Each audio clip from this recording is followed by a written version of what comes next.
E para finalizar, agora eu apresento a vocês o terceiro e último momento da aula de hoje, onde nós vamos analisar os desequilíbrios ambientais e finalizar com o desenvolvimento sustentável. De modo que aqui eu quero sensibilizar sobre a quebra do equilíbrio ambiental, né, devido às alterações tanto bióticas como abióticas, e no finalzinho apresentar algumas medidas de desenvolvimento sustentável que estão sendo adotadas no planeta, para o planeta no mundo inteiro. Então, a quebra do equilíbrio ambiental é entendida porque tanto os organismos como o ecossistema em seu todo, ele tem o poder de se adaptar a pequenas alterações, estabelecendo esse equilíbrio. Só que modificações bruscas e violentas, normalmente elas não são compensadas em prazos pequenos, em prazos razoáveis, impondo a quebra duradoura do equilíbrio.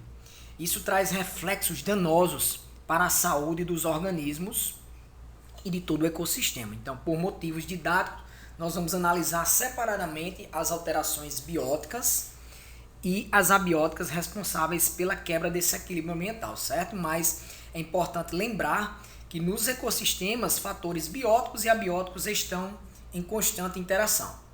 Vamos mandar ver.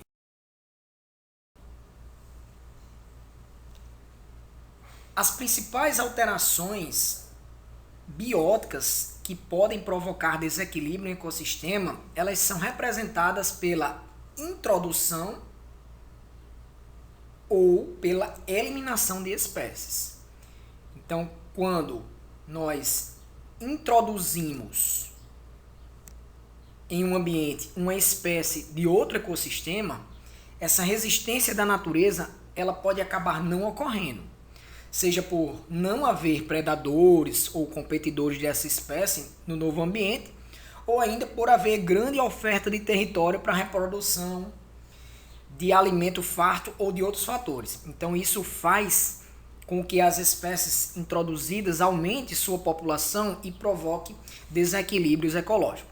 Existem vários casos de introdução de espécies no Brasil e no mundo com consequências danosas ao meio, como é o caso de pragas de ratos, que podem trazer a proliferação de doenças, de mosquitos e até mesmo de tipos de rãs venenosas. Já na eliminação de espécies ou extinção, as espécies elas podem extinguir-se por processos que não dependem da atividade humana ou em decorrência dessa atividade humana. Vamos entender primeiro as que existem processos que independem da atividade humana, né? A extinção ela sempre ocorreu, mesmo antes da evolução, é importante que se compreenda isso, da evolução da espécie humana, e continuará ocorrendo, já que é resultado de constantes modificações de ecossistemas, da seleção natural, da adaptação. Então, provas evidentes da existência no passado de organismos, a existência de organismos que atualmente inexistem, e quando a gente analisa os fósseis, são provas evidentes disso.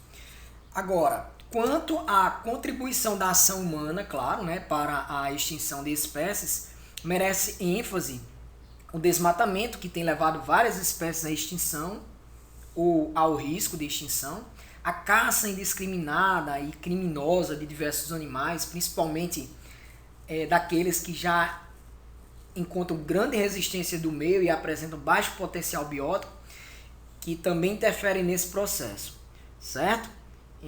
Um exemplo é a baleia, né, esse animal que vive diante dessas duas dificuldades, tanto a caça criminosa, né, como a pesca. A ação educativa ela se faz necessária, né, aliada, claro, à ação fiscalizadora e punitiva. Não se pode permitir, gente, que o número de representantes de uma espécie atinja seu limiar, abaixo do qual não há mais poder de recuperação e a espécie entra em extinção. Esse número é o mínimo que pode representar e ele varia de uma espécie para outra, pois depende de diferentes fatores. e sempre está relacionado com a resistência ao meio e ao seu potencial biótico. Então, podemos tomar medidas legais de ordem geral que visam a proteção desses animais, proibir sua captura ou pesca ou caça e em época de reprodução, sua exportação ilegal em alguns casos e a caça em qualquer época. Então, um exemplo típico em relação à época de reprodução é a proibição legal de pesca durante a piracema, né, que é o período em que os peixes sobem os rios para se reproduzirem, certo?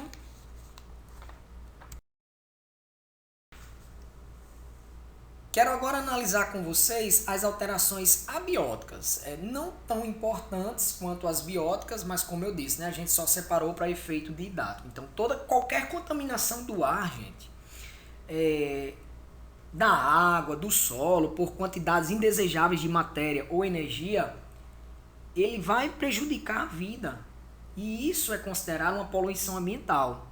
Então, nós vamos aqui falar da poluição causada pela liberação excessiva de energia ou de matéria no ambiente. Então você tem contaminação do ar, da água, do solo em quantidades indesejáveis de matéria ou energia, né?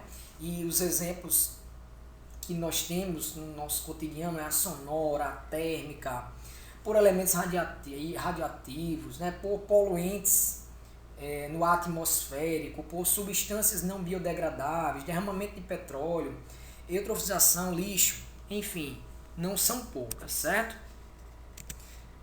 E aí surge, né, a ideia de alterações nesse ecossistema, que é o que a gente chama de, entendendo essa ideia de poluição ambiental, de alterações abióticas. Questões vêm sendo levantadas pela comunidade científica, como por exemplo, emissões de metano por hidrelétricas seria considerada como uma fonte limpa, eficaz, poluidora ou alternativa? Já foi até questão de alguns vestibulares. Então, se você analisar aí bem a imagem, você nota que as áreas represadas para o abastecimento de hidrelétricas, elas são fontes importantes de produção de metano. Por quê? Porque ali está tendo uma intensa decomposição anaeróbica da biomassa vegetal morta e submersa, né? Alagada. E isso vai colaborar com níveis altos de gases, que consequentemente vai colaborar com o efeito estufa, certo? Em função do seu potencial de oferta, porque quando eu aumento os níveis de gás metano na atmosfera, eu estou aumentando consequentemente, eu estou colaborando no caso para o aumento do efeito de estufa. Um outro exemplo bastante comentado aí pela atualidade na ecologia, os ecólogos eles têm analisado a explosão em lixão. E aí, será que é provocada pelo excesso desse gás metano? Então, é interessante ver que a degradação anaeróbica também da matéria orgânica por bactérias que existem ali metanogênicas, elas vão produzir esse gás metano como subproduto, certo? Então, essa explosão em lixão é sim provocada pela produção de gás metano por bactérias metanogênicas. E o gás metano, ele pode causar explosões em lixões, que é, no caso, os aterros, né? Abandonados, se não for corretamente canalizado ou dispensado. Já se estuda a possibilidade do gás metano produzido nesses lixões, nesses aterros, ou melhor dizendo, fazer a encanação, canalizar, né? E aí poder dispensar ou até vender, utilizar esse gás metano como fonte de energia para veículos, por exemplo. Então a gente entra na ideia, chega na ideia, né, do desequilíbrio ambiental por alterações abióticas de um aquecimento global. As charges mostram aí, a primeira, né, da vaquinha e das indústrias, o ser humano culpando esses animais, né, por produzirem muito gás metano na sua digestão, por também existirem bactérias metanogênicas que ajudam no seu processo digestório. Né? Mas ninguém está analisando o potencial de desequilíbrio ambiental que as indústrias têm na produção do CO2. Então, quem é que leva a total fama, vamos pensar assim, né? Os veículos, as indústrias, porém as vaquinhas também colaboram, já que os gases que colaboram, né, os componentes químicos que colaboram para o efeito estufa e, consequentemente, o aquecimento global é o gás metano e o CO2, né? Então você vê aí a ideia de sensibilizar para a diminuição desse calor que existe na atmosfera é a redução da emissão urgente tanto do CH4, que é o gás metano, né, como do CO2, certo?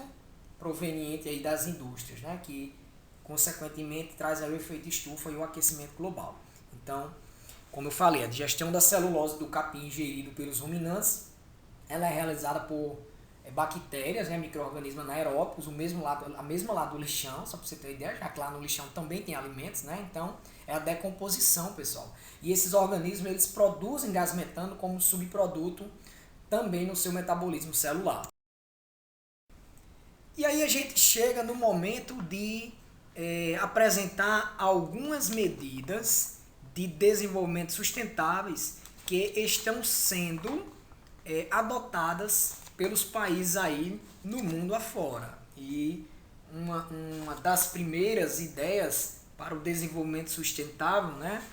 Claro, a preocupação, né, com a preservação da vida, ela tem sido motivo de reuniões mundiais para tentar se propor medidas, vamos pensar em termos globais. E uma delas foi quando na década de 90, mais precisamente em 1992, na cidade do Rio de Janeiro, elaboraram uma reunião chamada de ECO 92, onde tinha representantes de 170 países estiveram presentes, né, e como resultado desta grande conferência foi elaborado um documento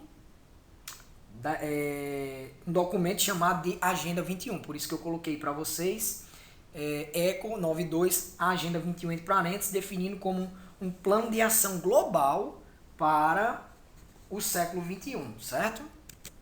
E aí nessa convenção, como eu falei sobre diversidade biológica, que afirma que a nação tem direito sobre a variedade de vida contida em seu território e dever considerá-la utilizando dela de forma sustentável, né? O que a gente está tentando mostrar para vocês,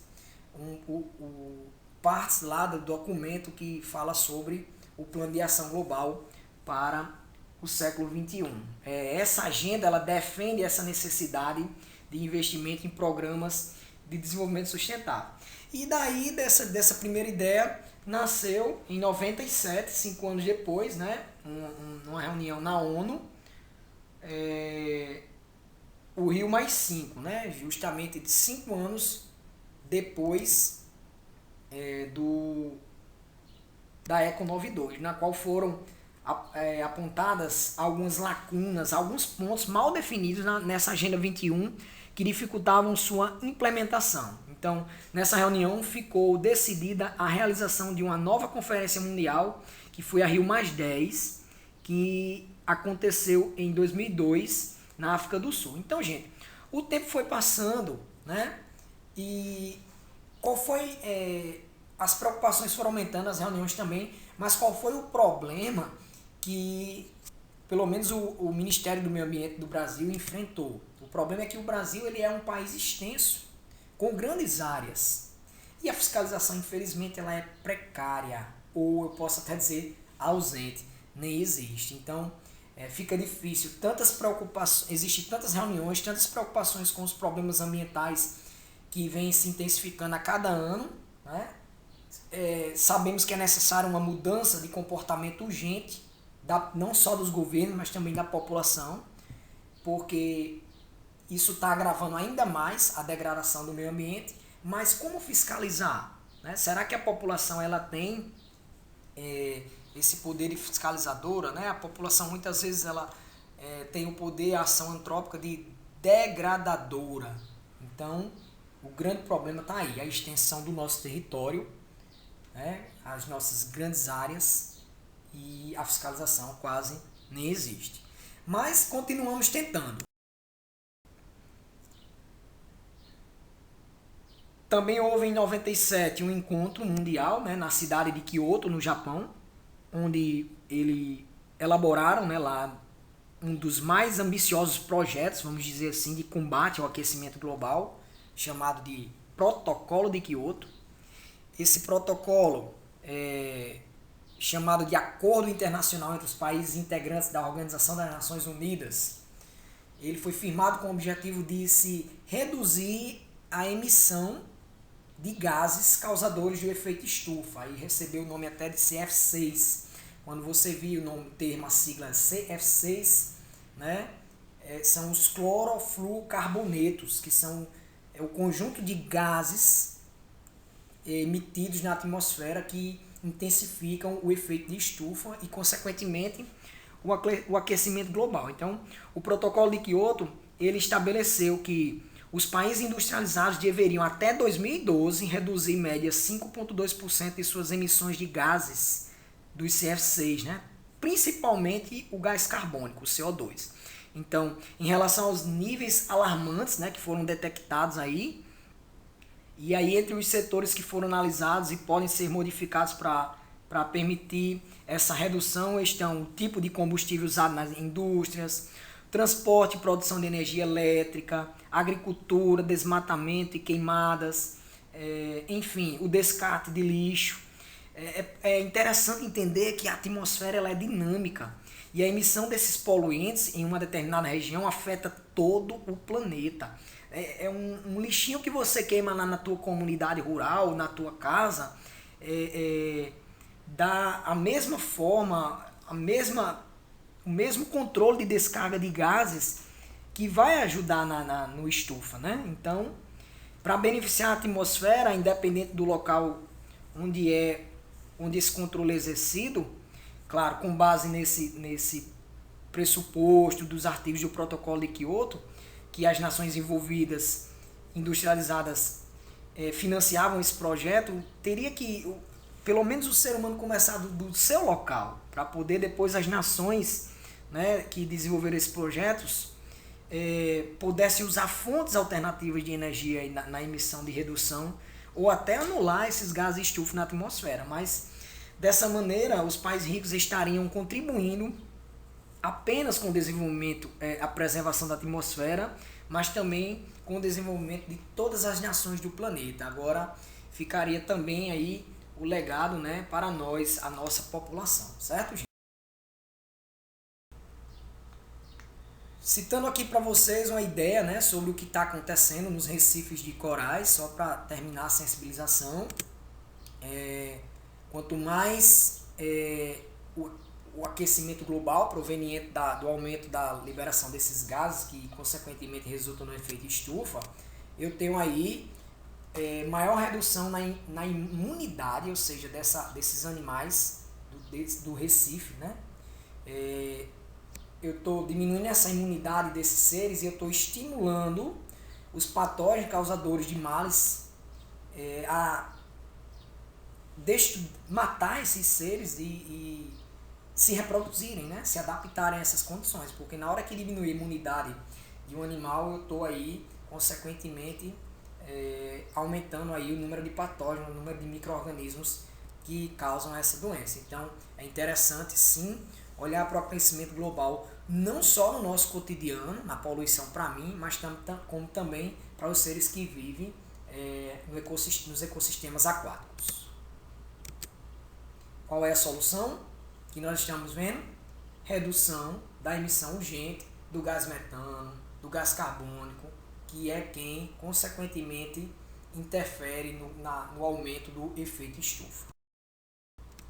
E aí você tem uma grande briga, né, da ecologia contra a economia. A ecologia são os ecólogos, os biólogos tentando estudar o ambiente, enquanto a economia tenta mascarar o manejo desse ambiente, mas de certa forma está destruindo o ambiente e é onde está consequentemente acarretando na quebra do equilíbrio ambiental. E você tem aí incêndio de florestas, poluição do solo, poluição das águas, poluição do ar, extração exacerbada de recursos naturais e extinção de espécies e, por fim, déficit na qualidade de vida das populações. É isso aí, pessoal. Quero saudar vocês ecologicamente, né? dentro dessa área da ecologia, o estudo da casa. Quero agradecer a atenção de cada um de vocês, onde aqui nós podemos ficar um pouco mais sabido, né, com relação aí aos ciclos biogeoquímicos, a dinâmica, as sucessões, interações das populações, assim como fechar esse raciocínio no desequilíbrio ambiental e, por fim, nas ideias que estão sendo propagadas para o desenvolvimento sustentável. Um forte abraço para todos vocês, do professor Clívio.